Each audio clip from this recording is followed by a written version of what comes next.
देख रहे हैं खुलासा टुडे न्यूज, हर कदम आपके साथ। राकेश सिंह यादव ने बीजेपी पर निशाना साधते हुए विधानसभा 1 के भाजपा प्रत्याशी को श्रीमान बजर बट्टू नाम दिया है। राकेश सिंह यादव ने मीडिया से चर्चा करते हुए कहा कि मैंने इंदौर विधानसभा 1 के भाजपा प्रत्याशी को श्रीमान बजर बट्टू नाम दिया है और उनसे मेरे 5 सवाल है जो मीडिया के सामने रख रहा हूं, जिसका जवाब वे दें। देखिए सभी पत्रकार बंधु और मेरे मित्रों, आज ये प्रेस कॉन्फ्रेंस विधानसभा 1 को लेकर बुलाई गई है। आप सब यहाँ आए, इसके लिए आपको धन्यवाद।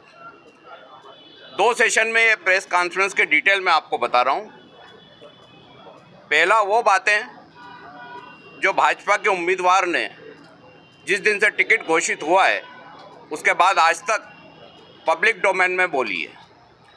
दूसरी 5 वो सवाल हैं जो कांग्रेस द्वारा भाजपा प्रत्याशी से पूछे गए हैं और इसके बाद आपके सवाल और मेरे जवाब रहेंगे। सबसे पहले हमने भारतीय जनता पार्टी के जो प्रत्याशी हैं उनका नामांकन आज कर दिया 17 तारीख तक के लिए। उनको नाम दिया है श्रीमान बजर बट्टू। अब वो इसी नाम से विधानसभा में पुकारे जाएंगे। इस नाम के बहुत सारे अर्थ होते हैं, वो सबसे बेहतर अर्थ भाजपा उम्मीदवार समझते हैं, क्योंकि इस विधानसभा में जहां वो मेहमान बन के चुनाव लड़ने आए और बहुत बार 14 साल से बजर बट्टू बनते रहे, लेकिन कभी विधानसभा के लोगों ने ये सोचा नहीं था कि ये बजर बट्टू एक दिन उनके विधानसभा में भी चुनाव लड़ने आ जाएंगे। इसलिए उनका नामांकन श्रीमान बजर बट्टू किया गया है और इसी नाम से मैं आगे प्रेस कॉन्फ्रेंस में संबोधित करूंगा। सबसे पहली बात, जब उन्होंने अपने चुनाव प्रचार की शुरुआत की तो एक सम्मेलन में उन्हीं के मार्गदर्शन में ये स्पष्ट बोला गया कि ब्राह्मण समाज और बनिया समाज बर्तन मांजेगा। मैं पूछना चाहता हूँ भाजपा के वो मिस्टर बजर बट्टू से, श्रीमान बजर बट्टू से, कि ये ऐसा बयान आने के बाद भी उन्होंने दोनों समाज से माफ़ी क्यों नहीं मांगी। इसका ये साफ मतलब है कि उनका मौन समर्थन जातिवाद फैलाने में है और जातिवाद के जरिए अपमानित करके चुनाव लड़ना चाहते हैं। दूसरी बात, जो उन्होंने नारी सम्मान को ठेस पहुंचाई है, नारी शक्ति को ठेस पहुंचाई है, शूर्पणखा बोलकर बार बार इस शब्द का वो उपयोग करते हैं।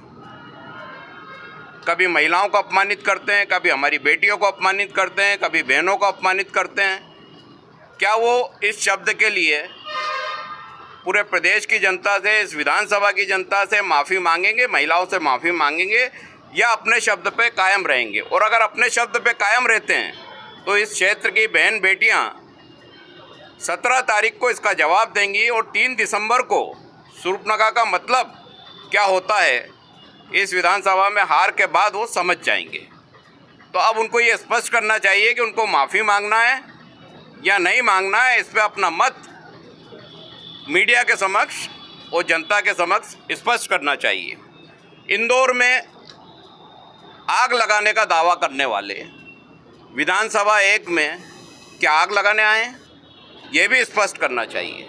जिसके विचार ऐसे हों, जिसके संस्कार ऐसे हों, जो एक छोटी सी बात पे ये बोल सकता है कि मैं इंदौर में आग लगा दूंगा, वो आज विधानसभा 1 में किस लिए आया है? क्या आग लगाने आया है या वही संस्कार यहाँ भी कायम करना चाहते हैं? इसका भी उनको जवाब देना चाहिए। उनका बयान आया, हम बहुत बड़े नेता हैं, हाथ वाथ नहीं जोड़ेंगे, किसी के आगे नहीं झुकेंगे। कितने बड़े नेता हैं? वो इतने बड़े नेता हैं कि जब बंगाल गए बड़े बड़े दावे किए, वहाँ से मात खा के वापस लौटे। 10 साल से राजनीतिक बेरोजगार थे, मध्य प्रदेश सरकार में कोई काम नहीं मिला। उसके बाद आपने कभी सुना है कि कोई थानेदार हवलदार बना? भाजपा में होता है, पहले इनको थानेदार बनाया गया, राष्ट्रीय महासचिव बने, और अब हवलदार बन के विधायक का चुनाव लड़ने आ रहे हैं। और वो भी कहाँ आ रहे हैं? विधानसभा 1 में। भाई विधानसभा 3 में 5 साल अघोषित रूप से विधायक यही थे। वो झूठ बोलते हैं कि मैं यहाँ नहीं था। जब 3 नंबर के अघोषित विधायक आप थे, 5 साल आपने काम किया है, तो पलायन क्यों किया? विधानसभा 3 में अगर बड़े नेता थे तो चुनाव क्यों नहीं लड़े?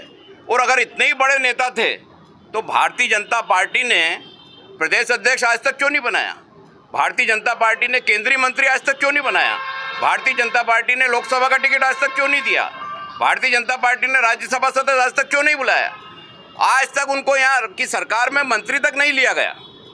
तो ये इतने बड़े नेता हैं, जो दावे करते हैं वो हकीकत में नहीं है, लेकिन लोगों को डराना, धमकाना, खौफ दिखाना, गुंडों को साथ लाना, पैसे को दिखाना, ये वो कर सकते हैं, ये उनके हाथ की बात है। लेकिन अगर भारतीय जनता पार्टी में बड़े नेता होते तो आज विधानसभा 1 में गलियों में घूमकर वोट नहीं मांगते होते, बल्कि मुख्यमंत्री के उम्मीदवार होते। तीसरी बात जो अभी उन्होंने 2 दिन पहले बोली कि मैं 500,000 वोट से अगर जीता तो मुझे मज़ा नहीं आएगा। बड़ा आश्चर्य होता है, लोकतंत्र में ये मज़े के लिए चुनाव लड़ रहे हैं। हमारे कांग्रेस के जो उम्मीदवार है संजय शुक्ला, वो सेवा करने के लिए चुनाव लड़ते हैं। कोरोना में उनकी सेवा सबने देखी है, पूरे 5 साल उनका काम सबने देखा। ये मज़े के लिए चुनाव लड़ने आए हैं। अब क्षेत्र की जनता ये तय करेगी कि मज़ा किसको आता है। मज़ा उनको मिलेगा 3 तारीख को, जब यहाँ से उनकी रवानगी होगी।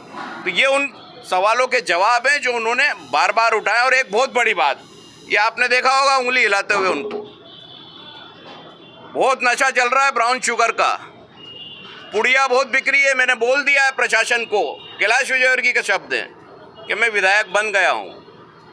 अरे महाराज बजरबट्टू जी, 3 नंबर में सबसे ज़्यादा नशा बिकता है। पिछले 5 साल में पुलिस के आंकड़े अगर देखे जाएं तो सबसे ज़्यादा ब्राउन शुगर के जो अड्डे हैं वो विधानसभा 3 में हैं। किसने रोका था उनको ख़त्म करने के लिए?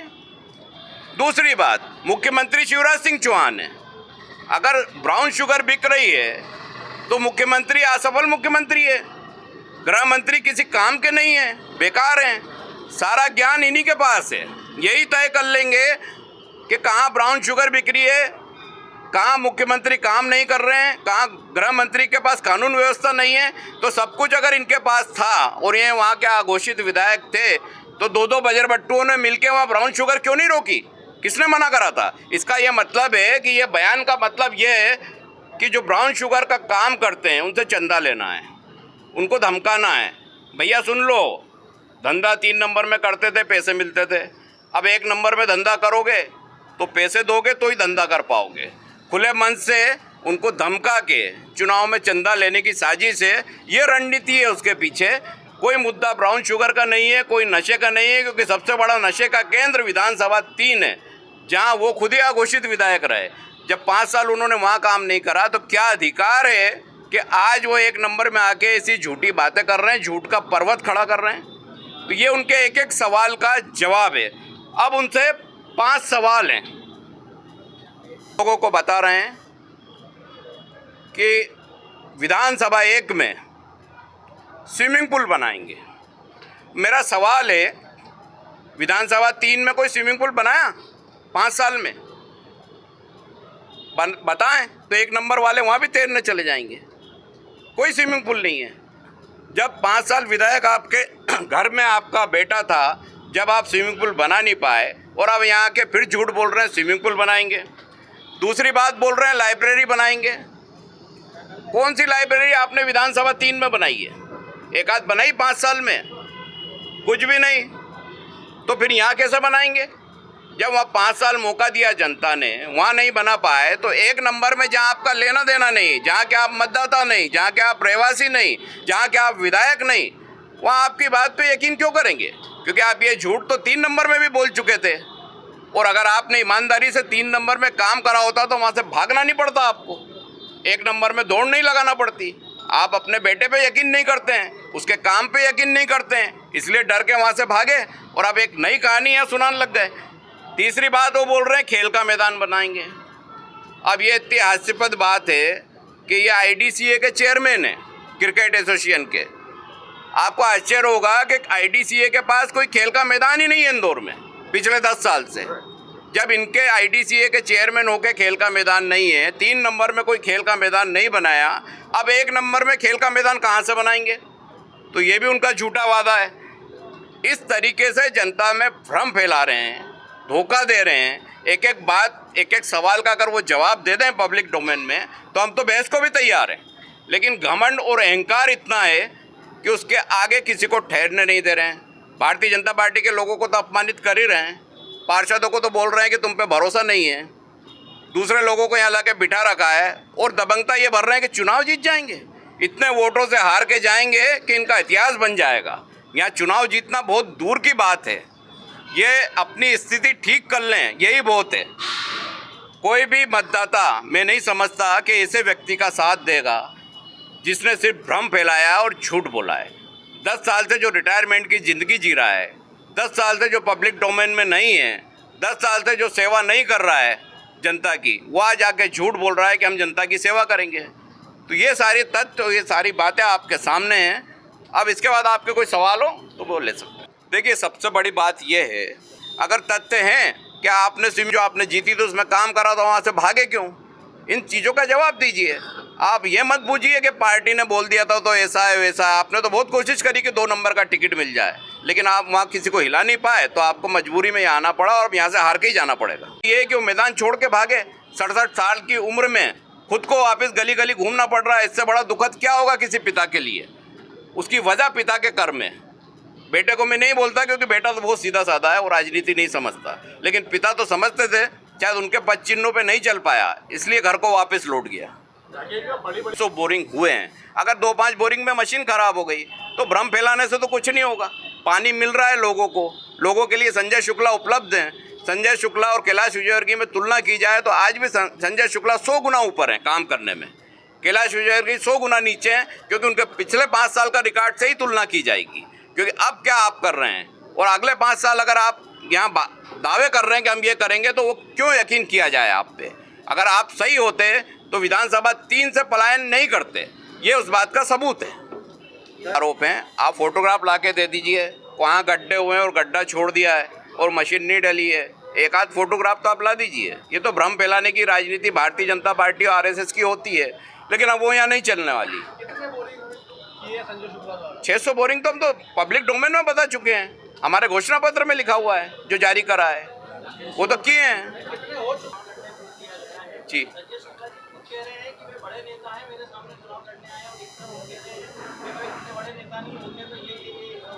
संजय शुक्ला जी तो संस्कार के कारण बोलेंगे, मैं भी बोलूँगा जिस दिन सामने आएंगे। मेरे से उम्र में बड़े हैं, सीनियर हैं, मैं अपमान नहीं करूँगा, लेकिन तथ्यों पर बात करेंगे तो यही बोला जाएगा। अभी आप जब जनसंपर्क हो रहा है, संजय शुक्ला जी से पूछेंगे तो नेचुरली वो तो बड़े हैं हमसे उम्र में, तो बोलेंगे ही ना। हमारी कोई जाति दुश्मनी नहीं है, लेकिन विचारधारा की जो लड़ाई है वहाँ आपने काम नहीं किया तो वो तो बोला जाएगा।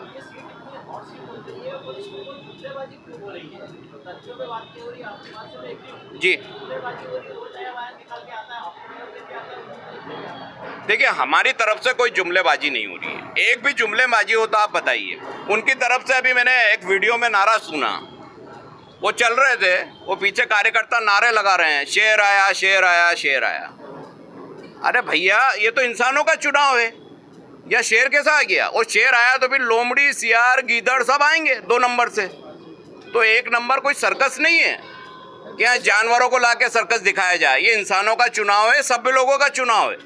तो आप इंसान बन के लड़िए, शेर आया मत कीजिए, अपने काम बताइए और वोट मांगिए। बट्टू बन रहे थे इस विधानसभा में कोई प्रोग्राम में। अब बजर बट्टू का मतलब 2-3 तरह का होता है। एक तो होता है कि नज़र उतारने वाला फल होता है, जिससे बच्चों की नज़र उतारी जाती है, लेकिन इनकी तो नीयत ही खराब है, तो इनसे नज़र नहीं उतार सकते। अब दूसरा अर्थ होता है कॉमेडियन, या दूसरा एक और शब्द होता है, मैं बोलना नहीं चाहता इतने सीनियर लीडर के लिए, तो वो खुद समझदार हैं। अब बजर बट्टू इसलिए इनको बोला जाएगा क्योंकि जनता ये समझे कि विधानसभा में वो मज़े के लिए आए हैं, वो विधानसभा में मौज मस्ती करने आए, सेवा के लिए नहीं आए। ये उन्हीं के शब्द हैं, या हमारे शब्द नहीं कि हम उन शब्द अपने उनके जिमा पर डाल रहे हैं। वो खुद बोल रहे हैं मुझे मज़ा नहीं आएगा। तो आप मज़े के लिए चुनाव लड़ने आए, ये ऐसा क्षेत्र नहीं है, क्षेत्र की जनता ऐसी नहीं है। सेवा भाव से आते, हाथ जोड़ते, जनता के पास पहुंचते तो बात समझ में आती। लेकिन आपके मुद्दे कुछ और हैं, नियत कुछ और है, सोच कुछ और है और करना कुछ और चाहते हैं, तो उसका जवाब तो बहुत करारा हर बार दिया जाएगा। उनका काम है और नगर निगम धोखा कर रही है अगर विधानसभा एक के साथ, तो ये तो महापौर को जवाब देना चाहिए, क्योंकि महापौर ही उनके साथ घूम रहे हैं, तो उनको करना है और नहीं कर पा रहे हैं महापौर, तो जनता से माफ़ी मांगे एक नंबर की। पुलिस ने अपने आंकड़े जारी करे हैं, आप बोलेंगे तो मैं आपको आंकड़े दे दूंगा, और पुलिस विभाग से आप ले सकते हैं। सबसे ज़्यादा नशा विधानसभा 3 में बिकता है, विधानसभा 3 में डील होती है। 70 करोड़ की एक ड्रग्स की जो डील हुई है, उसमें जो 2 अग्रवाल बंधु थे वो विधानसभा 3 के ही थे, वो डील भी विधानसभा 3 में हुई थी। तो अब ये तो जवाब उनको देना चाहिए कि आप आरोप यहाँ लगा रहे हैं आके, और धंधा तो आपकी विधानसभा में सबसे ज़्यादा हुआ है जी। हम ही इतना करा है कि उन्हें किसी की ज़रूरत नहीं है। मैं तो बहुत छोटा कार्य करता हूँ, मैं तो बात रखने के लिए आया हूँ, सिर्फ बात रख नहीं, मुझे इसलिए भेजा गया है कि जो छद्म आदमी सामने है, जो मायावी है, जो धोखे में माहिर है, संजय शुक्ला बहुत सीधे और सब इंसान है। वो माँ के साथ, बहन के साथ एक ऐसे परिवार से जुड़े हुए हैं जहाँ उन्हें सभ्यता सिखाई है। लेकिन ये जो व्यक्ति है बहुत छद्म है, और जहाँ तक यहाँ मैं खुद यादव हूँ, तो मैं जानता हूँ भगवान श्री कृष्ण के आशीर्वाद से ऐसे लोगों से कैसे निपटा जाता है, और मैं निपटूंगा इनसे। देखिए, मुझे तो लगता है उनके संस्कार ही नहीं है, उन्हें तो राजनीति से संन्यास लेना चाहिए। जिस तरह के कर्म कर रहे हैं उससे भारत की प्रजातंत्र और राजनीति नष्ट हो रही है। चुनाव जीतने के लिए जिस तरीके से उलझुल जातिवाद फैला रहे हैं, तो वो इस स्थिति में नहीं है कि वो मध्य प्रदेश या देश की राजनीति में जाएं। वो इस तरह से जातिवाद नफरत फैलाएंगे तो देश में बहुत दिक्कतें होंगी। की चुनाव आयोग के पास, और उसमें शिकायत रजिस्टर्ड भी हुई है। वो मेरा ये कहना है कि रात की 12:30 बजे आप किसके आँख बुझाने पहुँच गए? यानी आप चुनाव प्रचार कर रहे हैं जबकि परमिशन 10:30 तक की है।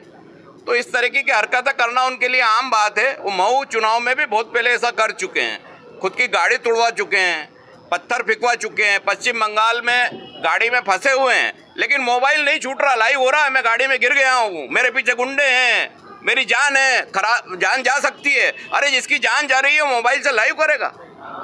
तो वो नौटंकी में माहिर हैं, बजर बट्टू हैं, नंबर 1 है, इसलिए श्रीमान बजर बट्टू उनको नाम दिया है जी।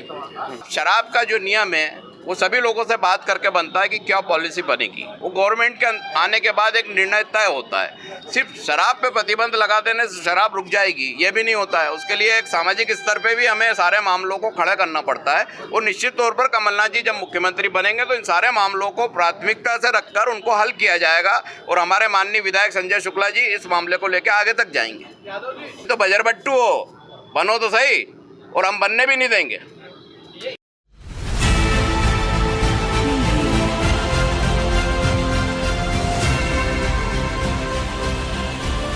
आप देख रहे हैं खुलासा टुडे न्यूज, हर कदम आपके साथ।